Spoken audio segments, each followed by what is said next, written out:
Privileged communications, इसका meaning क्या हुआ?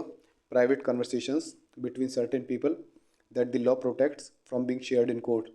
कुछ सर्टेन पीपल के बीच की प्राइवेट कन्वर्सेशंस जिनको कि लॉ प्रोटेक्ट करता है कोर्ट में शेयर होने से। मतलब कि कोई भी व्यक्ति उनको कंपेल नहीं कर सकता कि वे कोर्ट में आके उनको शेयर करें। मान लीजिए हस्बैंड और बीच के प्राइवेट कन्वर्सेशंस हैं, इनको कंपेल नहीं किया जा सकता हस्बैंड या वाइफ को कि वे कोर्ट में आके अपने बीच की प्राइवेट कन्वर्सेशंस को शेयर करें। इस चीज़ का पर्पस क्या होता है? ऐसी प्रिविलेज क्यों दी गई है? ऐसी लॉ की प्रोटेक्शन क्यों दी गई है ऐसी कन्वर्सेशंस को, ऐसी बातचीत को? जिससे कि प्राइवेसी प्रोटेक्टेड रहे, ऑनेस्टी एनकरेज हो, ट्रस्ट मेंटेन रहे और टू एंश्योर फेयरनेस। यदि हस्बैंड और वाइफ के बीच की कन्वर्सेशंस ऐसे शेयर किए जाने लगी तो ना तो प्राइवेसी प्रोटेक्टेड रहेगी, ना ऑनेस्टी एनकरेज होगी, ना ट्रस्ट मेंटेन रहेगा, ना ही फेयरनेस रहेगी। तो इस टाइप की कन्वर्सेशंस, कम्युनिकेशंस जो हैं, इनको प्रिविलेज मिला हुआ है कि कोई भी कंपेल नहीं कर सकता कि इन्हें कोर्ट में शेयर किया जाए। किस किस प्रकार की प्रिविलेज कम्युनिकेशंस हैं? ये सेक्शन 121 से लेकर 129 में है। सबसे पहले है जज और मजिस्ट्रेट की प्रिविलेज। मान लीजिए जज कोई केस ट्राई करता है तो उस केस से के रिलेशन में उस जज का क्या कंडक्ट था, इस चीज़ के बारे में उसको कंपेल नहीं किया जा सकता एविडेंस देने के लिए। और यदि किसी ट्रायल के दौरान उस जज को क्या क्या पता लगा, उसकी नॉलेज में क्या क्या आया, तो इस चीज़ का भी एविडेंस देने के लिए उसे कंपेल नहीं किया जा सकता। केवल एक ही एक्सेप्शन है कि यदि हायर कोर्ट जो है स्पेशल ऑर्डर दे उस जज या मजिस्ट्रेट को कि हाँ इस चीज़ के बारे में एविडेंस दो।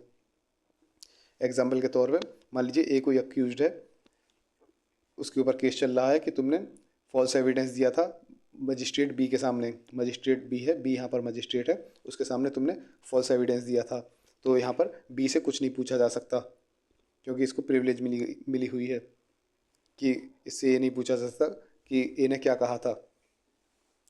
बी को कंपेल नहीं किया जा सकता। लेकिन एक एक्सेप्शन है, हमने ऊपर ही देख लिया कि यदि सुपीरियर कोर्ट स्पेशल ऑर्डर देती है तो बी को बताना पड़ेगा।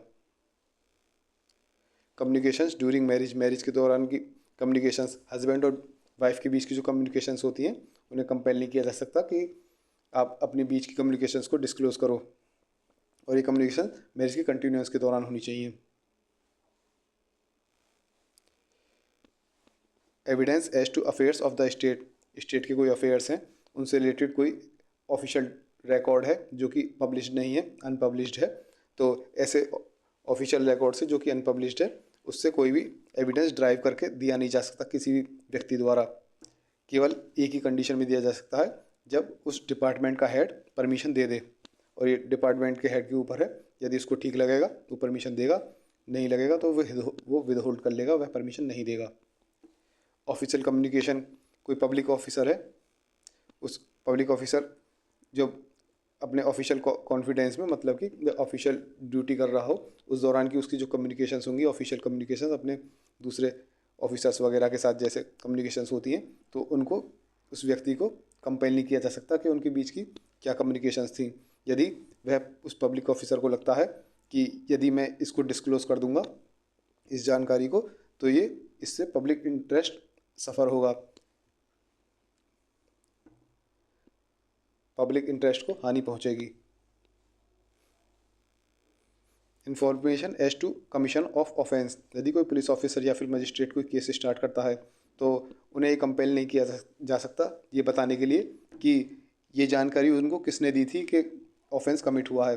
मान लीजिए किसी व्यक्ति ने, मान लीजिए कोई व्यक्ति है ए, उसने जाके मजिस्ट्रेट को बताया कि ऐसे ऐसे ऑफेंस कमिट हुआ है। अब इस जानकारी पर मजिस्ट्रेट ने केस शुरू कर दिया तो मजिस्ट्रेट को कंपेल नहीं किया जा सकता ये बताने के लिए कि आपको किसने बताया था। मजिस्ट्रेट एक नाम नहीं बताएगा, उसको कंपेल नहीं किया जा सकता ये बताने के लिए कि आपको अपराध की जानकारी किसने दी थी। ऐसे ही रेवेन्यू ऑफिसर को भी कंपेल नहीं किया जा सकता कि किसने इसको जानकारी दी थी कि रेवेन्यू, पब्लिक रेवेन्यू के अगेंस्ट कोई ऑफेंस कमिट हुआ है।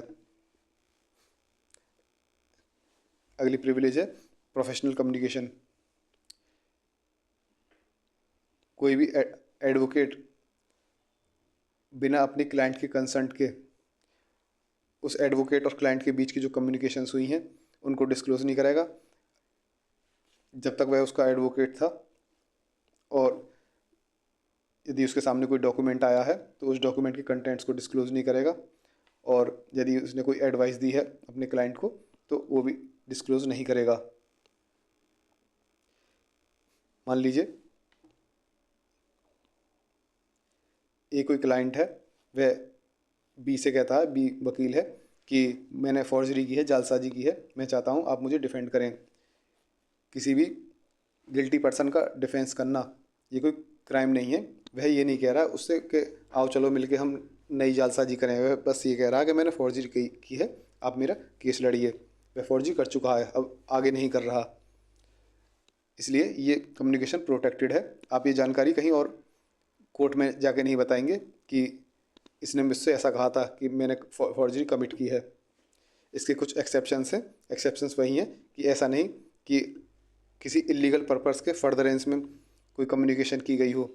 जैसे कि मान लीजिए ए आके बी को कहता, एडवोकेट से कहता, अपने वकील से कहता कि मैं चाहता हूँ कि फर्जी पेपरों के आधार पर मैं एक प्रॉपर्टी का कब्जा ले लूँ, मैं चाहता हूँ इसके लिए तुम मेरा केस लड़ो कि हम जो है फर्जी पेपरों के आधार पर आप मुझे कब्जा दिलाओ। तो ये क्राइम को करने के लिए कम्युनिकेशन हो रहा है, इसमें प्रिविलेज नहीं है। ये बात आप कोर्ट में बता सकते हैं। It is not protected from disclosure. Case law बताना हो तो राम भरोसे वर्सेस स्टेट ऑफ यूपी। इस केस में क्या हुआ था कि वाइफ का स्टेटमेंट जो था कोर्ट में कि उसका हस्बैंड रात को छत से उतरा और फिर कहीं गया और फिर वापस आया।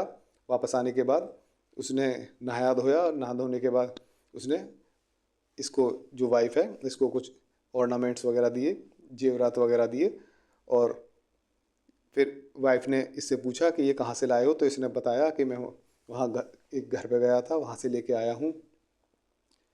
और वो घर बाद में क्या कहते हैं पता लगा कि उसी का था जिसकी व्यक्ति की मृत्यु हुई है, डेथ हुई है, मर्डर हुआ, जो भी है, तो डिसीज का घर था वो।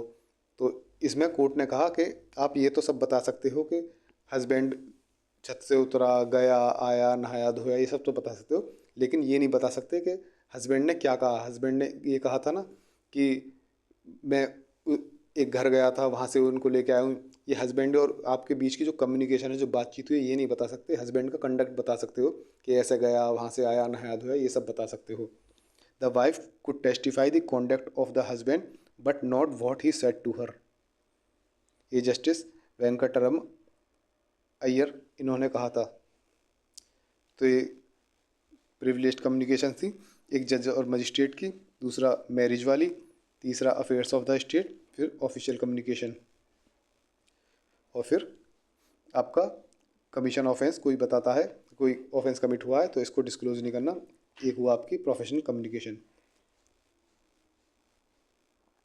केस लॉ लिखना हो तो राम भरोसे वर्सेस स्टेट ऑफ यूपी। ये हो गया आपका प्रिविलेज कम्युनिकेशन। रिवीजन के लिए अगर आपको ये नोट्स चाहिए तो वेबसाइट www.desillb.com से ले सकते हैं।